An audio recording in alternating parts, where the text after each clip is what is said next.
ठीक है। इलेक्ट्रिसिटी इसके अंदर आता है, सबसे पहले आपका फॉर्म आ जाता है जिसके अंदर आ जाएगा करंट। तो करंट असल में बनता किससे है, मतलब कि जो हमारे पास इलेक्ट्रिसिटी का करंट आता है ये आता कैसे है क्या इसमें, किससे आता है?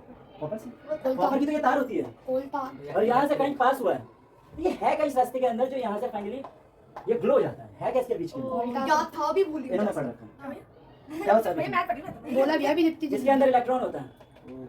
तो आप 9th में पढ़ेंगे इलेक्ट्रॉन, प्रोटॉन एंड न्यूट्रॉन के बारे में आप 9th में पढ़ोगे। अभी इस मैटर के बारे में आपका 8th वाले दो जो आप एनसीईआरटी वाले इनका ये कॉन्सेप्ट नहीं है, लेकिन ये थोड़ा तैयार रखिए क्योंकि कुछ महीनों में आप 9th में चले जाओगे, वहाँ ये कॉन्सेप्ट बहुत ज़्यादा है। ठीक है, आपके लिए तो आपकी किताब नहीं है। असल में ये इलेक्ट्रॉन्स होता है जो आपको ऐसे दिखेंगे नहीं, दैट मींस वो नेग्लिजिबल है, दिख नहीं सकते। ठीक है, जैसे माइक्रोस्कोप से आप देखते हो ना, जैसे हर एक चीज इलेक्ट्रॉन प्रोटॉन न्यूट्रॉन से ही बनी, हम सब आप मैं सब बने। जैसे सेल्स वाला कॉन्सेप्ट पढ़ाया था ना, वो बायोलॉजिकल टर्म है वो वाला, उसमें आ जाता है इलेक्ट्रॉन। ठीक है, अब इलेक्ट्रॉन आपको याद रखने की जरूरत है, ये दोनों तो भूल भी जाए कोई दिक्कत ना है, लेकिन आपको याद रखना है, समझ गए। इलेक्ट्रॉन यहाँ मूव करता है, जैसे हवा वहाँ पर चलिए, हवा यहाँ से यहाँ तक आती है ना, वही समझ लीजिए इलेक्ट्रॉन वहाँ से यहाँ तक मूव करती है, तभी वो करंट यहाँ तक पास होता है। ठीक है, इलेक्ट्रॉन होता है। अब यहाँ पर आ जाता है ये करंट, यही फाइनली क्या कहते हैं, इलेक्ट्रिसिटी। जो वेव्स जा रही है ना, जो हमें दिख नहीं रही, जैसे हमने ऑन किया और ये जल गई, बीच वालों को क्या से कहते हैं, करंट। करंट आ रहा है, करंट कहते हैं ना, हम ये नहीं कहते कि इलेक्ट्रिसिटी आ रही है। टोटल कॉन्सेप्ट है इलेक्ट्रिसिटी, और नॉर्मल से ये जा रहा है वो क्या है, करंट। करंट आ रहा है, करंट, इलेक्ट्रिसिटी आ रही है, करंट आ रहा है। यहाँ पर आ जाता है ये चीज। अब यहाँ पर इतने बोलेंगे कि केमिकल इफेक्ट्स कैसे कैसे होते हैं। केमिकल तो आप जानते हो ना, वो लिक्विड में भरे भरे रहते हैं शीशियों में, जब फिल्मों में देखते हैं वैसे देखते हैं, शीशियों में भरे रहते हैं। केमिकल ये तो इलेक्ट्रिसिटी कॉन्सेप्ट है, वो तो फिजिक्स हो गई, और वो तो भाई साहब आपका केमिकल हो गया, और ये तो फिजिक्स हो गई। ये दोनों को साथ में जोड़कर हम बात करें तो ये कहाँ काम आता है, केमिकल का और इलेक्ट्रिसिटी का, ये दोनों आपस में कैसे जुड़ रहे हैं, यही हम इस चैप्टर में पढ़ेंगे। तो सबसे पहला कॉन्सेप्ट आपका है टू लिक्विड्स कंडक्ट इलेक्ट्रिसिटी। क्या पानी के अंदर इलेक्ट्रिसिटी होता है, लिक्विड फॉर्म के अंदर होता है? यस सर, भैया बिजली होती है, उसके अंदर बिजली नहीं होती, असल में वो कंडक्ट करता है पानी को, पानी के अंदर रास्ता होता है बिजली को जाने देने का। अब वही पानी की जगह पे मैं प्लास्टिक कर दूं यहाँ पर, या लकड़ी का बोर्ड कर दूं, वुड लकड़ी कर दूं, तो वो अपने तरफ से पास नहीं होने देता। ये वो हो गया था इंसुलेटर, सब ये आपका इंसुलेटर हो गया, और ये वाला आपका हो जाता है कंडक्टर। ठीक है, ये आप दो ही कॉन्सेप्ट पढ़ोगे, इंसुलेटर एंड कंडक्टर। ये वाटर वाला कॉन्सेप्ट आपके अंदर नहीं है, तो आपके अंदर क्या दिया गया है, मेटालिक, जो आप दोनों के अंदर कॉन्सेप्ट नहीं है, एक साथ नहीं। अच्छा मेटालिक एंड नॉन मेटालिक, बिल्कुल। अब आ जाता है मेटालिक एंड नॉन मेटालिक का मतलब क्या होता है। मेटालिक आप जानते हो, धातु। मेटालिक वो होती है जिसको आप पीट के उसकी तार बना सकते हो, मतलब जो ब्रेक नहीं करेगी। जैसे कभी प्लास्टिक पे अगर ज्यादा मारोगे, प्लास्टिक तो ब्रेक हो जाएगी, लकड़ी पे मारोगे, लकड़ी तो टूट जाएगी। लेकिन अगर आप कॉपर में मारोगे या आयरन पे, लोहा नहीं या कॉपर में मारोगे तो वो खिंच जाएगी। ऊपर मारते हैं तो वो खिंच जाती है। ये लोहा तो कट जाता है ना, लोहा कैसे कटेगा, बीच से मारो, कटना है। काट रहा हूँ या पीट रहा हूँ, ऐसे कॉपर को काटेंगे तो कॉपर भी अलग ही कसाई है, मैं काट रही हूँ, मैं तो पीट रहा हूँ। हथौड़ा लीजिए, लकड़ी रखिए एक जगह, लोहा रखिए, दोनों को मार के देखिए, लोहा चपटा हो जाएगा और खिंच जाएगा, टूटेगा नहीं लोहा, और लकड़ी को देखो टूट जाएगा, चिटक जाएगा। अच्छा, वो लकड़ी आपकी घरी होगी। और भी है, जिंक भी है भाई, एल्यूमिनियम भी है, बहुत सी तार नहीं होती जो छोटी छोटी गाड़ियों के अंदर होती है, जो बच्चे रिमोट कंट्रोल वाली गाड़ियां लेते हैं, उसके अंदर जो तारें होती है ना, वो एल्यूमिनियम की होती है। छिलके तो देखा होगा, सिल्वर रंग की होती है, पतली होती है, सिल्वर रंग की होती है। ये लड़ियां देख लो आप, अपनी लड़ियां देख लो जो लगती है, और ये वाली होती है, ये कॉपर की होती है, ये वाली ये कॉपर की होती है। आजा बढ़ा दे, बढ़ा दे भैया। आपने उस वाली तार का जिक्र नहीं किया जो बाहर लगती है मोटी मोटी, वो बहुत सारी, वो भी सारी कॉपर की है, और कॉपर की है, बहुत ज्यादा मोटा पाइप बनाया जाता है। और भी तारें होती है जो हाई जगह पे होते हैं ना, उसमें काम आता है। जब 10th पढ़ोगे ना, तब आपको पता चलेगा ऐसा क्यों करते हैं, तारों को मोटा क्यों बनाना पड़ता है। मतलब नॉर्मल तार भी तो लगा सकते हैं अपने बिजली के लिए, लेकिन तार कैसी होती है, पूरी मोटी तार बनाई जाती है, येलो कलर की है ना, तो क्यों किया जाता है आप 10th में पढ़ोगे, क्योंकि रेसिस्टेंस जरूरी होती है ना जी, रेसिस्टेंस। हाँ मेरे बेटा, हाँ ये कीजिए, दोबारा करना चाहते हैं। आज किसी से मारा तो ये है आपका मैटेलिक, मतलब वो चीजें जो मैटेलिक है, दैट मींस क्या, वो आयरन, कॉपर, ये वगैरह वगैरह मेटल्स जो है, उसके अंदर से अगर इलेक्ट्रिसिटी पास होती है तो वो आपका मैटेलिक कंडक्टर है। और जो सॉलिड फॉर्म में रहता है, देखिए सॉलिड है ना, सॉलिड है ना, ठीक है, हाँ करो, बताइए सॉलिड क्या होता है। सॉलिड है ना ये, लेकिन इसके अंदर से इलेक्ट्रिसिटी गुजरेगी नहीं, तो ये आपका नॉन मैटेलिक में आ जाता है। अब आ जाता है यहाँ पर कुछ खास कॉन्सेप्ट जब तक आपका है नहीं, आप सभी इनका कॉन्सेप्ट पढ़ रहे थे, अब आपका कॉन्सेप्ट पढ़ रहे हैं। एलईडी पता है भैया, फुल फॉर्म बताइए।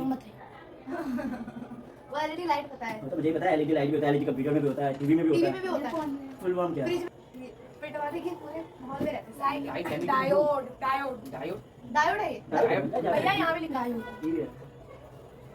सरकार में लगे तो पूरी मैं जला था नहीं ऐसी लाइट है, ऐसी लाइट देखी होगी, 10-10 रुपए की लड़ियों में लगती है।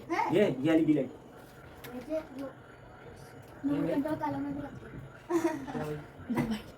मैं पहले खुद का तो पढ़ा, अपना पढ़ लो भाई, नेकलेस पढ़ ली।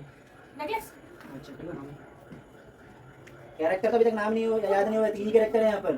अच्छा भैया 3 कैरेक्टर का नाम याद करो सही से, नहीं, कल वाला तो कहानी पूछो। पढ़नी पड़ेगी पूरी। दोस्त का मतलब दोस्ती, आप बता रहे थे ना इसको, वो याद नहीं होगा। The water is a good conductor of electricity. On other hand, distilled water, और यहाँ पर distilled water कहा गया, distilled water, वो क्या होता है? बारिश का जो पानी वेस्ट हो जाता है, शुद्ध पानी प्योर, जो प्योर कंडीशन में रहता है। अगर हम जो कहेंगे ना ये current भाई नहीं होता। शुद्ध घी है, ऐसे कहते हैं ना, पर शुद्ध घी नहीं होता, नहीं इसमें सब होता। चीजें मिलाई गई है, केमिकल। हर चीज मिलाती है उसको।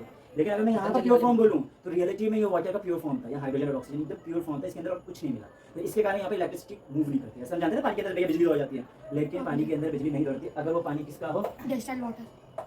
रेन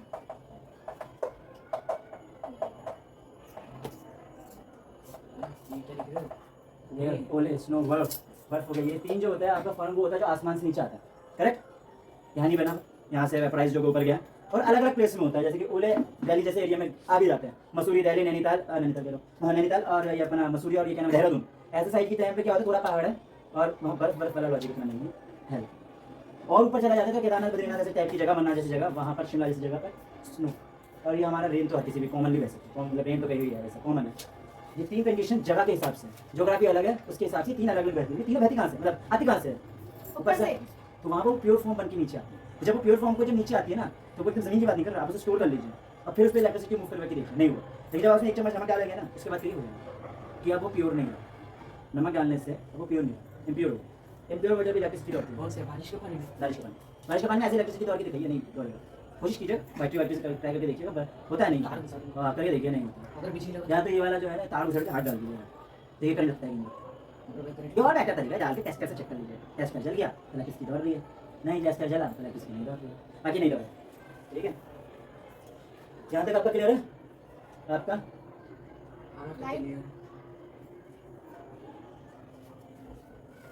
अच्छा, बैटरी को कभी ध्यान से देखा है? बैटरी सेल्स जो ब्लॉक में लगाते हैं, तो यहाँ पर एक होता है जिसके अंदर ये कैप होता है और ये पूरा यहाँ पर यहाँ पर माइनस, ऐसे ही है। अब होता क्या है, इलेक्ट्रिसिटी हमेशा पॉजिटिव से ट्रांसफर होती है, नेगेटिव तो नेगेटिव में जाती है, फिर positive to negative, positive to negative तब तक होता है जब तक इसके अंदर एनर्जी है। और जब इसकी एनर्जी खत्म हो जाती है तो बैटरी खत्म हो जाती है, यही है। लेकिन हम बैटरी में नहीं, हम तो इस पे चल रहे हैं। जब तक ये इलेक्ट्रिसिटी पास कर रहा होगा तो ये पॉजिटिव टू नेगेटिव जा रहा होता है। नहीं तो आप देख रहे हो 2 तार क्यों लगते हैं हमेशा जगह पे, एक तार लगा दो ना सीधा, इलेक्ट्रिसिटी जा रहा है। लेकिन नहीं, एक जाएगा तो एक वापस कैसे आएगा, है ना? एक जाएगा तो वापस कैसे आएगा, वापस भी तो चाहिए, से दूसरा तार लगवाते हैं ताकि सर्किट चलते रहे। एक सर्कल पे होता है। सर्किट हमेशा एक सर्कल पे होता है जो चलता रहे। दैट मींस यहाँ से प्लस यहाँ तक जाएगा, ग्लो करेगा, वापस आएगा, जाएगा, ग्लो करेगा, तो ये जाता है positive to negative, negative to positive. ठीक है, पॉजिटिव टू नेगेटिव, फिर नेगेटिव टू पॉजिटिव, ये एक circle, positive to negative. Positive flow हमेशा पॉजिटिव टू नेगेटिव भी होता है। बैटरी बदल दो, कुछ भी कर लो, कोई फर्क नहीं पड़ता उसको, वो पॉजिटिव टू नेगेटिव भी फ्लो करे। यहाँ हमारे पास प्रश्न पूछने वाले मुंह एकदम है सौरभ जी, पहले तो अभी भी कुछ प्रश्न पूछ रहा होता है यहाँ, वो कम हमारे साइंटिस्ट अभी यहाँ हैं, वो एक्सपेरिमेंट करता है, कोलकाता का हावड़ा भेजना हो रहा है, थोड़ा सा बता उधर पानी में टेस्ट कर रहा होगा, टेस्ट कर रहा होगा इलेक्ट्रिसिटी लेके चलो जाता इधर है, तो उधर पानी टेस्ट कर रहा है, फिर उधर का वायरस पढ़ने है क्यों आते हो? सब चीज़ देखेगा वहाँ पे। अब आ जाता है इलेक्ट्रोप्लेटिंग। अच्छा, आपने देखा ये प्लेट में अभी देखो यहाँ इसके ऊपर अपने कलर चढ़ गया है या इस पे कलर चढ़ा हुआ है, घड़ी में सामने, बाकी साइकिल्स के ऊपर कलर चढ़ी हुई है, इसके ऊपर कलर चढ़ी, ऐसा सेम फॉर्म में थोड़ी होकर आया है, या ऐसी थोड़ी निकला था जब अर्थ क्रस्ट से निकाला था, तो ऐसे थोड़ी निकला था। इसके कलर अलग होंगे, आयरन का कलर अलग होता है, ऐसा थोड़ी होता है, सब कुछ का कलर अलग होगा। लेकिन आप देखा होगा कभी कभी कुरत जाता है, जंग वगैरह होगा या कुछ होता है तो कुरत जाता है, तो आप कहते हो कि ये तो कुरत रहा है यार, ये कैसे होता है? मतलब इसके ऊपर ऑब्वियसली पता है परत चढ़ाई गई, ये चढ़ाते कैसे हैं? इसे कहते हैं इलेक्ट्रोप्लेटिंग। गरिमा, गरिमा, वो गरिमा, मेरे बाबा बुलाते हैं इसे इलेक्ट्रोप्लेटिंग। स्टेटिंग प्लेटिंग इधर ही बंद हो गया। भैया मुझे भी क्वेश्चन समझा दो। हाँ जी यार, इधर आओ, पैसे मेरी पकड़ ऐसे तो प्लेटें लगाई जाती है जिसपे कलर करना होता है, और ये आपका सर्किट है, कैसे? ये बैटरी का साइन होता है, हाँ। ठीक है, ऐसे जाता है। और इसके अंदर होता क्या है, इसको जिसमें डुबोया गया है, इसके अंदर वो प्लेट है, जैसे मान लीजिए इस पर जिंक की परत चढ़ानी है, तो इसके अंदर वो जिंक का सॉल्यूशन होगा, और ऐसे वो 2 चीज़ को अंदर डुबो जाता है। अब ऐसा थोड़ी डुबोया रंग थोड़ी है ये कि प्लेट, अब कपड़े पे रंग चढ़ सकता है, लेकिन स्टील्स आयरन ये कोई कपड़ा नहीं है जिसके ऊपर रंग सोख लेंगे। तो करते क्या है, इसको डालकर इलेक्ट्रिसिटी को ऑन कर दिया जाता है। फाइनली क्या होती है, जिंक जो है रिएक्ट करता है, ये हुआ ना केमिकल इफेक्ट, इससे केमिकल क्या करता है, जिंक क्या है, जिंक का केमिकल है, केमिकल सॉल्यूशन है नहीं, तो और हमने क्या चैप्टर पढ़ा है? Chemical effect of electricity current, यही है ना। तो ये रहा केमिकल, ये रहा इलेक्ट्रिसिटी ऑन की। तो फाइनली क्या होता है, ये इसके ऊपर चलने लगता है। यहाँ पर दो चीज होती है, कैथोड और एक एनोड। एनोड और कैथोड में क्या होता है, एक प्लस में होता है, एक माइनस में होता है। The process of disposing a layer of any desired metal or on another materials by means of electricity is called electroplating। मतलब किसी इलेक्ट्रिसिटी प्रोसेस के द्वारा अगर हम किसी भी जगह की किसी भी स्टील वगैरह कोई भी आपका धातु है जिस पे आप रंग चढ़ाना चाहते हैं, उस पर एक प्लेटिंग, एक कोटिंग कर देते हैं हम जब, तो उसे हम कहते हैं इलेक्ट्रो मतलब इलेक्ट्रिसिटी, एंड प्लेटिंग मतलब प्लेट चढ़ गया उसके ऊपर, इसलिए वर्ड का नाम क्या है, इलेक्ट्रोप्लेटिंग। ये कहाँ पे करना? इलेक्ट्रो मतलब इलेक्ट्रिसिटी नहीं, गलत कर रहे हो। हाँ कर। और प्लस प्लेटिंग, गलत। परत चढ़ाना, यहाँ से निकल गया। इसलिए इसको पूरा क्या बोला जाता है, इलेक्ट्रोप्लेटिंग। तो आप बता देंगे the process of the disposing of a layer of any desired metal, desired मतलब जो आपका चाहे वो मेटल, इसलिए से कहा है desired metal, on another materials, कोई भी मटेरियल्स पे अगर आप रंग चलाना चाहते हैं, कवर चलाना चाहते हैं, मींस ऑफ इलेक्ट्रिसिटी, आपने मदद किसके लिए, मींस मतलब है मदद किसके लिए ले और इलेक्ट्रिसिटी, आपने इलेक्ट्रिसिटी की हेल्प ली है, तो इट्स कॉल्ड इलेक्ट्रोप्लेटिंग। ये देखो सब में चढ़ता है, साइकिल के हैंडल पे, हर चीज, प्लेटों पे भी तो चढ़ता है। प्लेटों में चढ़ता है, प्लेट भी है। तो बनाओ first। और जो ब्रिज वगैरह में होता है ना, वो तो लोहा का होता है, ब्रिज में वहाँ जो कोटिंग की जाती है ना, वो जिंक भैया की ब्रिज होती तो है। लकड़ी का होता है। ब्रिज लकड़ी का नहीं होता, बहुत पुराने टाइम पे पहले वॉल लकड़ी का बनाया जाता था, लेकिन ब्रिज जो अच्छा, होता बड़ा है, ब्रिज जंगल वंगल जंगल की ब्रिज नहीं कर रहे, हावड़ा ब्रिज की बात कर रहे हो, वो लकड़ी की बनी हुई है। अच्छा अच्छा ठीक है। तो वो असल में आपका कोटिंग की जाती है किसकी, जिंक की, उसमें जिंक की कोटिंग की जाती है ताकि जंग ना लगे, कोरोजन ना हो, वो सबसे क्या जिसमें जाता ट्रेन है चढ़ती है, वही ब्रिज की बात कर जो कोलकाता भी जाती है। रहे हैं। तो वहाँ पर आप देखोगे वो जो जंग ना लगे, रस्टिंग ना हो, तो कोरोजन भी कहते हैं, रस्टिंग भी कहते हैं, वो ना हो, इसके लिए उसमें जिंक की कोटिंग की जाती है। और ये जो आपके जितने भी है प्लेटें वगैरह, यूटेंसिल्स मतलब बर्तन यूटेंसिल्स हो गया, जो भी चीज़ इसके अंदर जो कोटिंग की जाती है वो क्रोमियम की। भैया वो सत्रह। नेगेटिव जो टर्मिनल या दो टर्मिनल होता है, प्लस और माइनस, हाँ क्या वो प्लस और माइनस होता है। माइनस। तो यहाँ पर ये प्लस है या माइनस है, तो प्लस टू माइनस। माइनस, तो प्लस वाला जो होता है वो एनोड होता है, एनोड के नाम से जानते हैं उसमें, और जो माइनस होता है वो कैथोड होता है। ये एक और काम से आता है, जब कोई चीज़ को आपने सेपरेशन वाला चैप्टर पढ़ा होगा, सेपरेशन या फिर सुना होगा, सेपरेशन मतलब होता है अलग करना। आप चाय पत्ते को ऐसे हम कैसे अलग करते हैं, छन्नी से कर पाए। फिर उसके बाद चावल को भूसे से कैसे अलग करते हैं, देखो यार आप, चावल को भूसे से कैसे अलग करते हैं, हम ऊपर से ऐसे फेंकते हैं, वेइंग वाला, वेइंग कहते हैं, चावल नीचे रह जाता है, भारी होने के कारण भूसा उड़ जाता है आगे। भैया ऐसे गेहूं में होता ठीक है। है, गेहूं में ऐसे लॉजिक होता है। लेकिन कुछ ऐसी चीजें होती है जैसे कि उसमें क्या कर रहे हैं, जैसे कि सोडियम क्लोराइड है, अभी सोडियम क्लोराइड जो है छान के कर सकते हैं, उबाल के कर सकते हैं, ऐसे कर सकते हैं, इस टाइम पे क्या करेंगे, तो ऐसे टाइम पर इलेक्ट्रिसिटी की हेल्प लेंगे। जिसके साइंस पॉजिटिव होते हैं वो पॉजिटिव में चला जाएगा, जिसके साथ माइनस में होगा वो इधर चला जाएगा। तो सोडियम असल में पॉजिटिव में रहता है, आपको 9 में पता चलेगा ऐसा क्यों। लेकिन ये ध्यान रखिए, अब इतना मान के चलिए कि इतना ज्ञान नहीं लेना आपको, बस इतना मान के चलिए सोडियम प्लस में होता है, ठीक है, और क्लोरीन जो होता है वो माइनस में होता है, ठीक है, वो मैं बता दूंगा जब आपका तो मान लीजिए इसमें पूरा समझ गया तो मैं आपको बता दूंगा ऐसा क्यों। तो भाई आपसे पूछा जा सकता है, लेकिन